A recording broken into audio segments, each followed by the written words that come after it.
नमस्कार। Class 7 NCERT geography में आप सभी का हार्दिक स्वागत है। इस कड़ी को आगे बढ़ाते हैं और लेसन 5 में हम पहुंच चुके हैं। लेसन 5 जो है हमारा ये जल विषय के बारे में पढ़ने को बताया गया है। इसके पहले मैंने 1 से लेकर 4 लेसन तक कंप्लीट किया है। उस लेसन को आप जाके देख सकते हैं। फिर ये 5वां लेसन देखेंगे, आपका कॉन्सेप्ट क्लियर होगा। और कुछ कमी रहे तो हमें कमेंट बॉक्स में आप बता सकते हैं कि और मैं कैसे अपने आप को इम्प्रूव करके आप लोगों को ज़्यादा से ज़्यादा फ़ायदा पहुंचा सकूं। तो आइए हम डिस्कस करते हैं लेसन 5 के बारे में। लेसन 5 जो है जल है, तो जल के विषय में जब हम स्टार्ट करते हैं तो हम जल के बारे में पढ़ने से पहले हम बता दें कि जल एक ऐसा अव्यय है जिसके बिना जीवन की उत्पत्ति संभव नहीं है। मनुष्य जल के बिना जीवन यापन कर नहीं सकता। जिंदगी जीने के लिए जल अति आवश्यक है, क्योंकि आप प्यासे ज़्यादा देर तक जीवित नहीं रह सकते। तो ये एक इम्पॉर्टेंट पार्ट है समाज का, जिसके बारे में हम चर्चा करते हैं।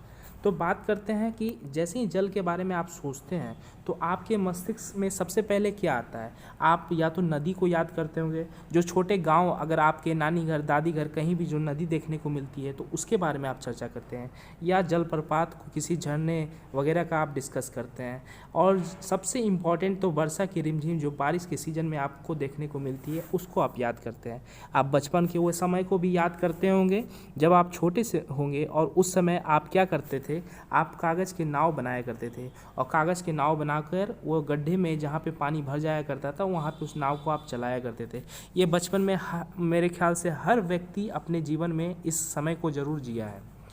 लेकिन यहाँ पे एक ध्यान देने वाली बात है कि जो गड्ढा था जिसमें नाव तैराकर हम लोग बहुत खुश होते थे, वो कुछ समय के बाद वहाँ का जल कहाँ चला जाता था? ये सवाल बचपन में हम अपने आप से अक्सर पूछा करते थे कि वहाँ का जल कहाँ चला जाता था। तो इसका जवाब हम समझते हैं और आगे बढ़ते हैं। तो इसका सबसे बड़ा जवाब है सूर्य।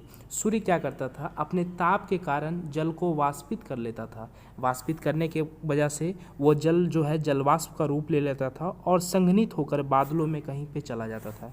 आपको हम बताएं कि यही बादल बाद में जब अपने आप को वर्षा के रूप में, हिम के रूप में, शहीम के रूप में ये धरती पर या समुद्र पर नीचे गिरता था, तो फिर से हम उसी वर्षा की रिमझिम झरनों का आनंद लिया करते थे।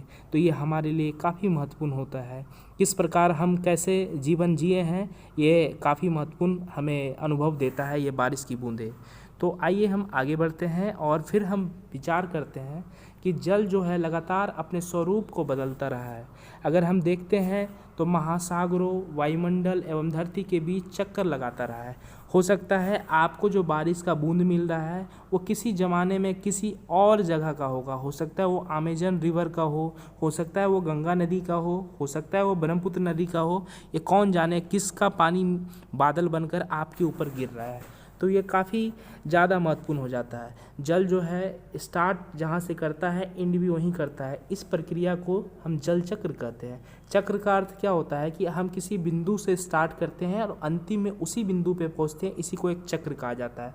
तो जल क्या है? जो हमारे स्रोत हैं, जैसे नदी हैं, नाले हैं, उससे पानी जब निकलता है और ऊपर वो वाष्पित होकर पुनः बादल के रूप में, जल के रूप में, बारिश के रूप में फिर उसी नदी नाले में चला जाता है, तो इसे हम जल चक्र कहेंगे। तो मेरे ख्याल से ये आपको समझ में आ रहा होगा। आगे बढ़ते हैं और चीज़ों को और अच्छे से हम समझते हैं। हमारी जो पृथ्वी है, पृथ्वी थलशाला के समान है। थलशाला जो जल शताब्दियों पूर्व उपस्थित था वही आज भी मौजूद है।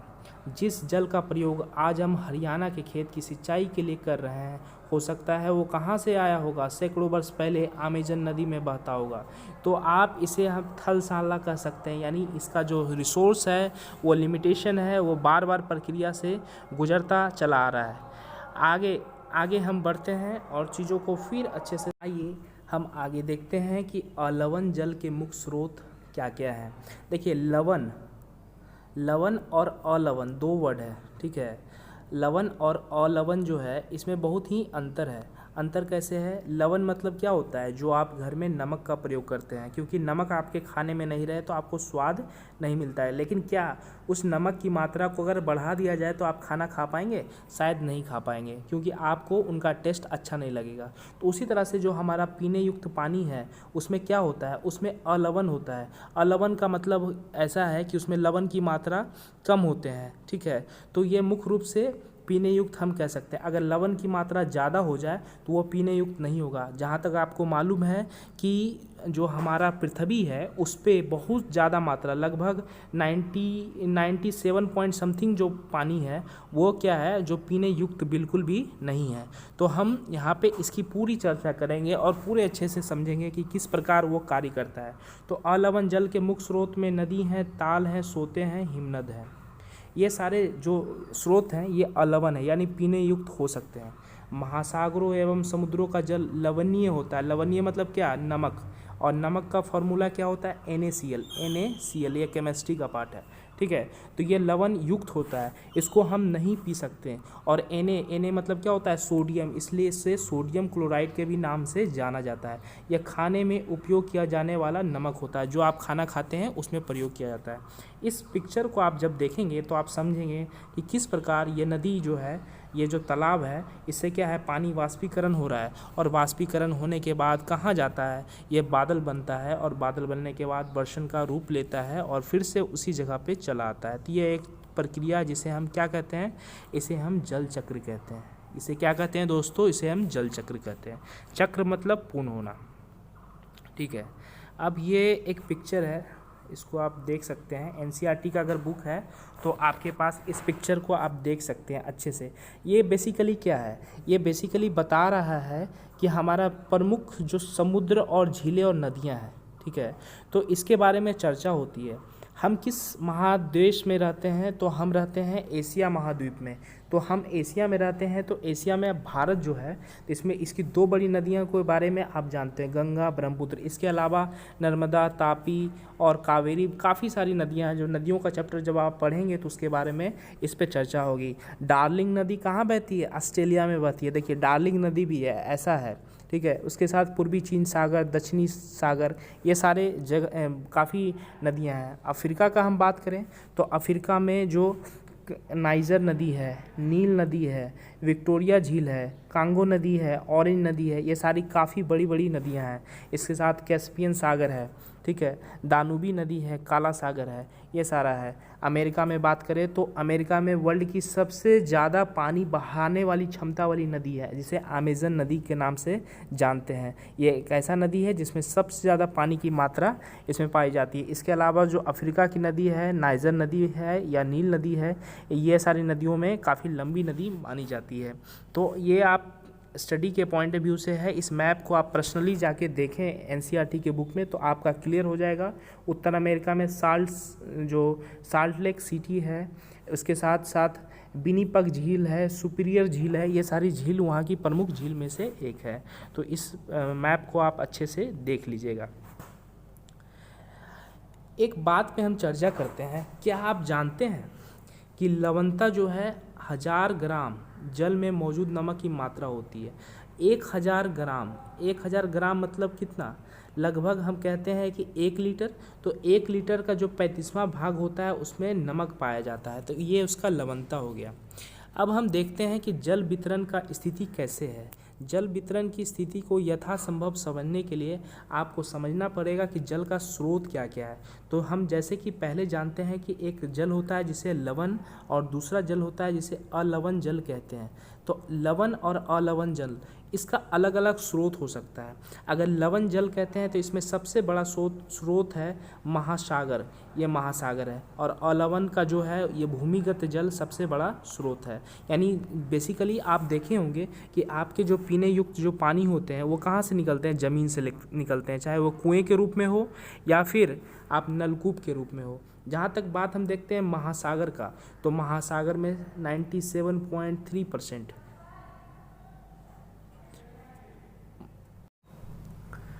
तो महासागर 97.3%, बर्फ जो है छत्रक के रूप में 0.2%, 0.2%, भूमिगत जल जो है 0.68%, झीलों का अलवण जल, जो झीलों में पीने युक्त जल है, वो 0.009%, काफ़ी कम है। उसी तरह से नमकीन झीलें 0.009, वायुमंडल 0.19 और नदियाँ 0.0001%। इतनी कम मात्रा में जल उपलब्ध है। इसमें पीने युक्त पानी काफ़ी कम मात्रा में है और आप इसे एक क्रियाकलाप के माध्यम से समझेंगे और देखेंगे कि कैसे ये काम करता है। तो क्रियाकलाप में कहता है कि 2 लीटर का जब आप जल लेते हैं तो ये मान लें कि पृथ्वी की सतह पर जल की संपूर्ण मात्रा, यानी ये जो 2 लीटर है इतना ही मात्रा पृथ्वी पे है। इसको आप क्रियाकलाप के लिए समझिए। इसमें से 12 चम्मच जल माप कर दूसरे कटोरी में रख लीजिए। बर्तन से जल निकालने के बाद शेष जल जो बचेगा वो लवणीय जल को दर्शाता है। यानी 2 लीटर में 12 चम्मच जल आप निकाल लीजिए तो यही 12 चम्मच जल है जो पीने युक्त है। और पीने युक्त जो जल है जो पृथ्वी में मौजूद है संपूर्ण अलवण जल है, जिसमें से बहुत सारे ऐसे जल भी परसेंटेज है जैसे ग्लेशियर वगैरह में, तो उसको आप डायरेक्ट यूज नहीं कर सकते हैं। तो इतनी कम मात्रा में होते हुए है पानी के जल है जिसको हमें बचाना है। तो पानी की मात्रा जो है दोस्तों उसे सेव करेंगे। और आप देखते होंगे कि राजस्थान वगैरह में यह पद्धति अपनाया जाता है। यह बहुत ऐसे जगहों में जो बारिश के पानी को संरक्षित किया जाता है। ये एक मात्र तरीका है जिससे हम अपनी जल की आवश्यकताओं को पूर्ण कर सकते हैं, क्योंकि जीवन में प्यास काफ़ी इम्पॉर्टेंट है और उसे प्यास को बुझाने के लिए हमें जल एक बहुमूल्य संसाधन है, उसे बचा के रखना होगा, क्योंकि उसके बिना हम अपने जीवन यापन को संपन्न नहीं कर सकते हैं, ज़िंदगी नहीं जी सकते। और इस पे कई सारे जो आर्टिकल हैं अक्सर छपते रहते हैं, जो न्यूज़ में आप देखने को आपको मिलता है कि हमें सेफ़ वाटर, हमें पानी को बचाना है, पानी की इम्पोर्टेंस को समझना है, पानी किस तरह से दूषित हो रहा है उसके बारे में अक्सर आप अखबार न्यूज़पेपर के माध्यम से आप पढ़ते हैं, समझते हैं। तो पानी को आप बचाने का जो आप कर सकते हैं वो सारी पद्धति को आप अपनाएं। आसपास की नदियों को सुरक्षित रखें। आजकल आप देखते होंगे कि कल कारखानों से निकलने वाले मलबे उसे डायरेक्ट नदी में प्रवाहित कर दी जाती है, तो वो प्रवाहन से क्या है, वो आसपास के जो वाटर लेवल है उसको डिस्ट्रॉय कर देता है, उसके जो वैल्यू है उसको ख़त्म कर देता है और वो प्रदूषित हो जाता है। वो हमारे समाज के लिए, हमारे सोसाइटी के लिए काफ़ी ज़्यादा नुकसानदेह होता जा रहा है। तो जल को हमें संरक्षित करना है, जल प्रदूषण को हमें कम करना है, क्योंकि जल भी प्रदूषित काफ़ी मात्रा में हो रहा है जिससे लोगों को काफ़ी सारा नुकसान हो रहा है। तो ये सारे उद्देश्य से ऐसा नहीं है कि दुनिया में जल की कमी को लोग समझ नहीं रहे हैं। सभी को मालूम है जल की कमी क्या है, जल किस तरह से नाश हो रहा है, जल का ह्रास हो रहा है, वो भी सब समझ रहे हैं। और इसी को मानने के लिए, इसी की उपलब्धि को समझने के लिए, जल की इम्पोर्टेंस को समझने के लिए विश्व भर में 22 मार्च को विश्व जल दिवस के रूप में मनाया जाता है। तो दोस्त हमें याद रखना है 22 मार्च विश्व जल दिवस के रूप में मनाया जाता है। आप कमेंट बॉक्स में आप मुझे कमेंट कीजिएगा कि बिहार दिवस किस दिन मनाया जाता है।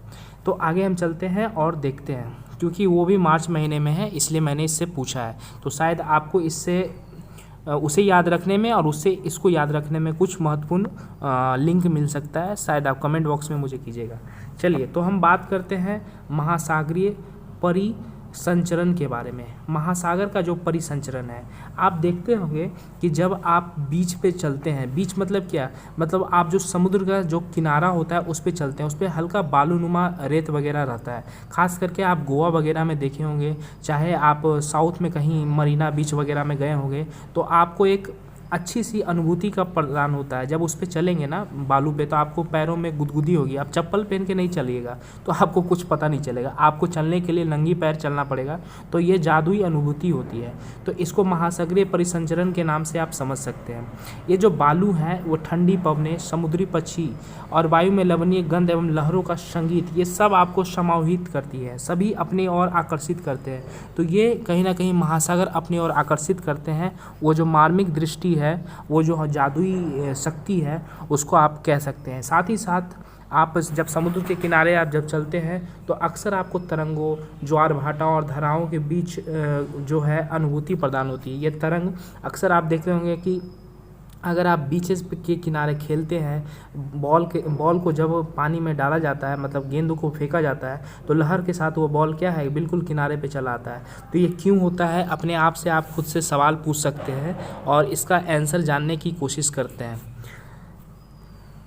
आगे बढ़ते हुए हम समझते हैं कि क्या आप जानते हैं, इसमें कह रहा है कि जब समुद्री सतह पर पवनें बहती है तब तरंगें उत्पन्न होती है। जितनी ही तेज़ पवन बहती है उतनी ही बड़ी तरंगें उत्पन्न होती है। यानी आप इसको इस तरह से समझें कि समुद्र जो है, समुद्र पे हवा बह रही है, तो जितनी तेज़ हवा बहेगी समुद्र का लहर उतना ऊंचा उठेगा। ये लहर है, इतना ऊंचा लहर उठ रहा है। आप इसका आनंद लेते होंगे जब समुद्र में आप कभी नहाने को आपको मौका मिले, समुद्र के किनारे आप जाएँ, तो आप जब नहाएंगे तो आप अपने आप को ऐसा महसूस करेंगे कि पानी आपको किनारे की ओर धकेल रहा है। तो ये बहुत ही अच्छी अनुभूति होती है। हम बात करते हैं तरंगों का। तो ये जो तरंग होते हैं, जो हवा के साथ जो ये फ्लक्चुएट हो रहे हैं, जो पानी ऊपर नीचे हो रहा है, तो ये किसके कारण होता है? ये तरंग के कारण होता है। इसी के साथ जब गेंद को आप फेंकते हैं तो वो तट पे आता है, ये भी तरंग के कारण होता है। तो तरंग एक ऐसा आप कह सकते हैं करंट है, मतलब एक तरह की शक्ति है जो पानी को किनारों तक ढकेलता है, इसे तरंगे कहते हैं। ये वायु के कारण होता है। अब हम देखते हैं कि तूफान में तेज़ वायु चलने पर विशाल तरंगें उत्पन्न होती है। अगर आप तूफान चल रहा है, तो तूफान में जो वायु की रफ्तार है काफ़ी तेज़ हो जाती है, और तेज़ होने के एक वजह से तरंगे का जो स्पीड है वो काफ़ी बढ़ जाता है। इतना ही नहीं, आप अक्सर सुने होंगे न्यूज़ में भूकंप, ज्वालामुखी उद्गार, ये सब के बारे में आप सुनते रहते होंगे। तो ये भी एक तरह से तरंग का पार्ट है। मैंने पिछले अध्याय में 2 अध्याय पहले भूकंप के बारे में आपको पढ़ाया है, वो वीडियो आप देख सकते हैं कि भूकंप कितने तरीके का होता है, किस तरह से काम करता है। तो भूकंप भी क्या है? एक तरह से तरंग का ही पार्ट है, और जब तरंग उत्पन्न होती है तो वो तरंगे क्या करती है? काफ़ी ज़्यादा नुकसान पहुँचाती है। अभी हम बात करते हैं हाल ही में, ज़्यादा पुराना ये घटना नहीं है, ये घटना है तकरीबन 2004 का। ये 2004 26 दिसंबर 2004 को सुनामी आया। इसने काफ़ी ज़्यादा नुकसान पहुंचाया। इसके बारे में आपको बताते हैं कि सुनामी क्या होता है। तो ये जो समुद्र है, समुद्र में बीचों बीच भूकंप के कारण क्या हो गए? गड्ढे पड़ गए। ठीक है, गड्ढे पड़ गए मतलब कहीं ना कहीं इनका प्लेट आपस में विखंडित हो गया, आपस में गैप कर दिया 10 से 15 मीटर तक का। तो पानी जो है, ये किनारे की जो पानी है, ये क्या हो गया? किनारे की पानी जो है वो चला गया। यहाँ की जो पानी थी, यहाँ की पानी ये बिल्कुल यहाँ तक पहुँच गया, और ये एरिया पूरा खाली हो गया। ठीक है, साइड एरिया दोनों साइड से खाली हो गया। अब आसपास के लोग विचंबित हो गए कि ये कौन सा परिघटना हो गया जिसके कारण ये पानी काफ़ी खाली हो गया, और सैलानियों का तांता लग गया वो देखने के लिए कि समुद्र पीछे की ओर चला गया है। क्या कारण है कि पीछे की ओर चला गया है? लेकिन एक्चुअल में क्या हुआ था? एक्चुअल में ये प्लेट में गैप हो गया था। ये गैप जो हो गया था, इसको भरने के लिए जो किनारे से पानी था वो इधर की ओर ढकेल दिया, और जैसे ही इस एरिया का गैप भरा, ये पानी विपरीत दिशा में वापस गया, और इसकी रफ्तार आपको जान के आश्चर्य होगा, लगभग 700 से 800 किलोमीटर प्रति घंटा, जो कि एक विमान की गति होती है, उस गति से वो वापस आया। और वापस आने के बाद लगभग लाखों लोगों को नुकसान पहुंचाया दोस्तों, लाखों लोग, इसमें 10,000 से ऊपर लोगों की मृत्यु हुई। सिर्फ भारत का ये मैं आंकड़ा बता रहा हूँ। ठीक है, और इसमें जो हमारा दक्षिणतम बिंदु था, ये जो भारत का नक्शा का आप नीचे का पार्ट देखते हैं, यहाँ पे इंदिरा पॉइंट जो है ये बिल्कुल नुकसान हो गया, ये बिल्कुल जल समाधि ले लिया। तो ये काफ़ी बड़ा नुकसान हुआ है। ये आप कह सकते हैं ये सुनामी जो आया बिल्कुल ही ये आया भूकंप के कारण।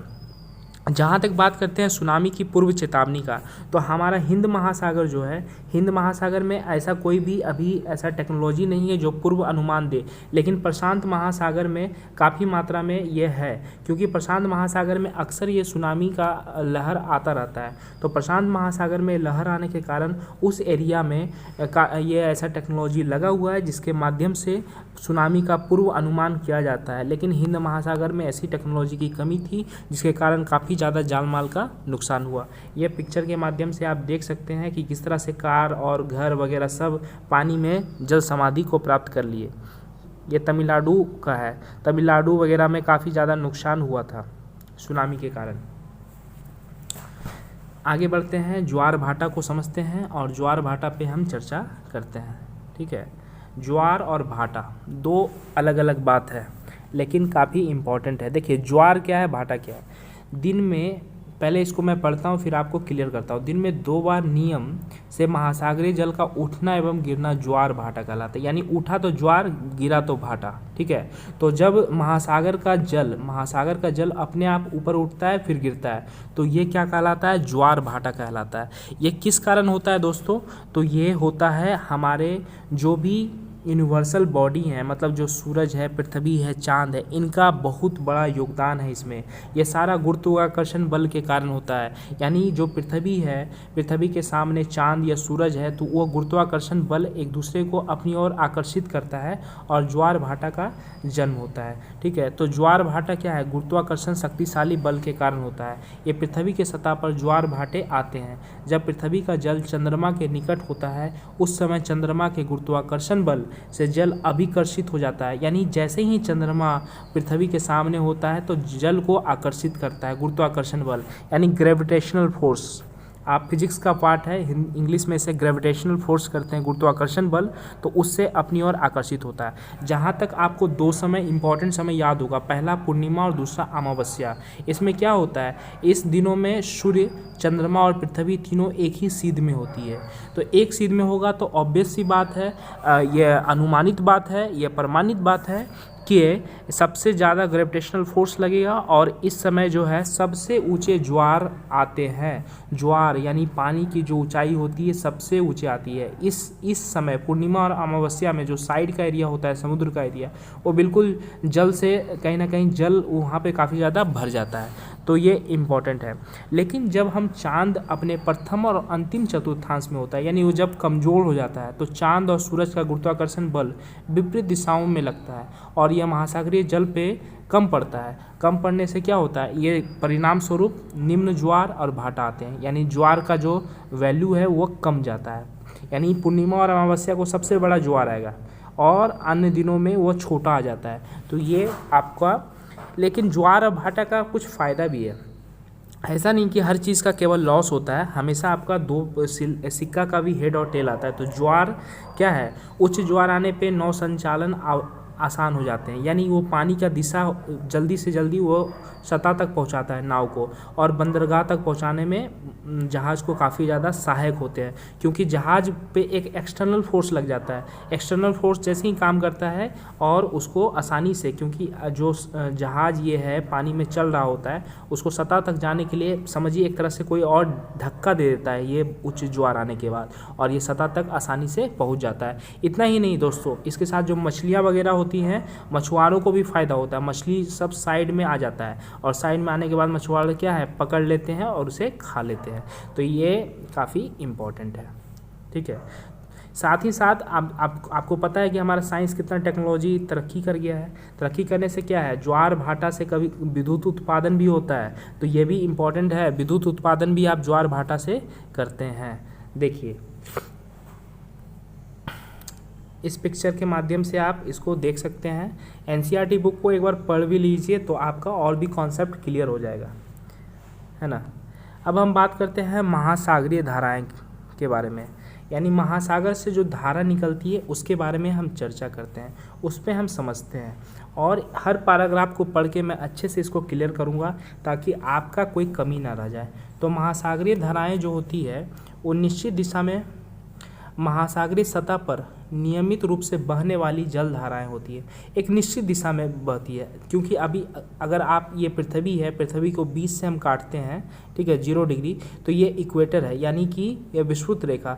तो धाराएं अक्सर विषुवत रेखा से या तो इस ओर जाएगी या तो इधर से विषुवत रेखा की ओर जाएगी। अगर विषुवत रेखा से इस ओर जाएगी तो ऑब्वियस सी बात है वो कैसी धारा रहेगी, गर्म धारा रहेगी, यानी गर्म धारा, क्योंकि हमारा सूरज ये सीधा ही विषुवत रेखा पे पड़ता है। तो इधर से जो भी धारा है या तो इस दिशा में भी जाए, विषुवत रेखा से जो धारा आ रही है वो हमेशा कैसी धारा रहेगी, गर्म धारा रहेगी, और जो विषुवत रेखा की तरफ आ रही है वो कैसी धारा रहेगी, ठंडी धारा रहेगी।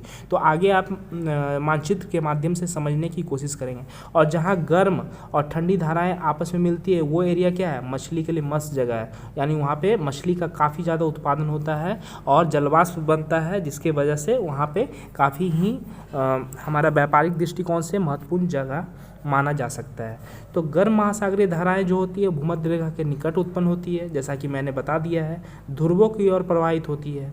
यानी ये जो इक्वेटर है, इक्वेटर से किधर जा रहा है, या तो ध्रुव, या तो नॉर्थ की तरफ जाएगा या तो साउथ की तरफ जाएगा। तो ये धारा क्या हो गया, गर्म हो गया।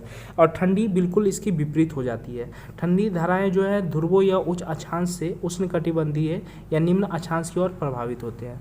लेब्राडोर का महासागरीय धाराएं शीत धारा जल धाराएं हैं। लेब्राडोर का जो धारा है कौन सा है, शीत है। शीत मतलब क्या होता है भैया, ठंडा होता है, आपको मालूम होगा।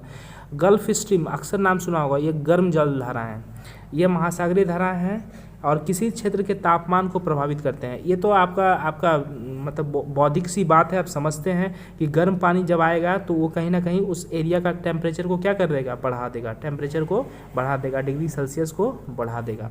तो ये सारी चीज़ें हैं। इस मानचित्र के माध्यम से आप समझते हैं, ये देखिए ये 0 डिग्री इक्वेटर है, तो जो धाराएं इधर से इक्वेटर से निकल रही है वो हमेशा गर्म है, और गर्म वाले को इन्होंने मानचित्र में लाल रंग से दिखाया है। ये देखिए ये लाल रंग से दिखाया है, तो ये सारी गर्म जलधारा है, और जो ब्लू वाला है वो ठंडी जलधारा है। तो इसको आप एक बार देख लीजिएगा। और ये सारा एरिया जहाँ पे गर्म और ठंडी जलधाराएं आपस में मिलती है, वो जलधाराएं क्या हो जाता है, वहाँ पे काफ़ी ज़्यादा मात्रा में क्या होता है, मछली का उत्पादन होता है। ये सब जो मैं राउंड कर रहा हूँ, ये सब जगह पे अक्सर मछली उत्पादन सबसे ज़्यादा होता है, और मछली उत्पादन होने की वजह से ये हमारे सामरिक दृष्टि से इम्पोर्टेंट हो जाता है। तो ये यहाँ पे ये चैप्टर समाप्त होता है। लेकिन इसमें एक बात और मैं बता दूं कि जो कोहरे वाले मौसम होते हैं, जहाँ पे ठंडी और गर्म जलधाराएं मिलती है, वहाँ पे नाव संचालन में बाधा होता है, क्योंकि विजिबिलिटी काफ़ी डाउन हो जाता है, हमें दृष्टि में काफ़ी कम हो जाता है। तो यहाँ पे ये चैप्टर समाप्त होता है। उम्मीद करता हूँ कि मेरा ये प्रयास आपको अच्छा लग रहा होगा। चैनल को सब्सक्राइब करें, लाइक शेयर जरूर करें, और बेल आइकन को दबाना ना भूलें, ताकि अगले वीडियो लेके मैं जब हाजिर हूँ तो आपको खुद ब खुद मालूम पड़ जाए। Thank you for watching. जय हिंद।